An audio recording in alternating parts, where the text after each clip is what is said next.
When you are not grateful for a gift, you can become tested in those gifts, and those gifts can be taken away from you.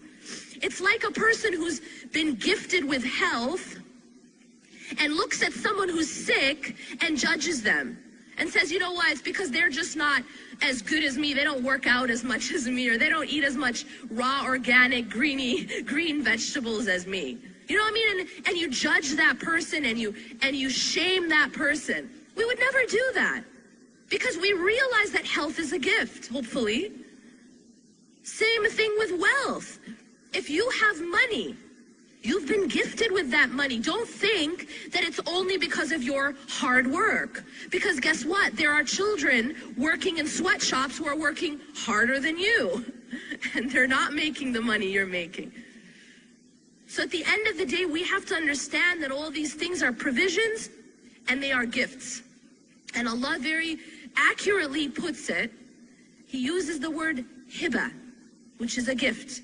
رَبَّنَا هَبْ لَنَا مِنْ أَزْوَاجِنَا وَذُرِّيَّاتِنَا قُرَّةَ أَعْيُنٍ. That make our spouses and our children the coolness of our eyes. This is a gift. So be careful. If you have it, be grateful. Don't be arrogant. And do not take credit for it. That's very important. I'll tell you one of the pitfalls we fall into as parents and as spouses. Imagine that you've been gifted with a righteous child. Please don't take credit for it. Please thank Allah. Please be grateful. Because I will tell you, you are not better than Nuh alayhi salam. And he was not gifted with a righteous child. And it's not because he was lacking.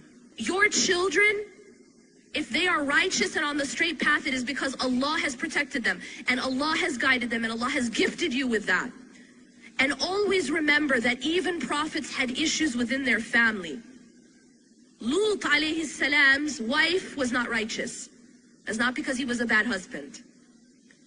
Ibrahim alayhi salam's father was one of those who was making the idols. Asiya alayhi salam, she was married to the worst tyrant who walked the earth, who used to say, Ana rabbukumul a'la.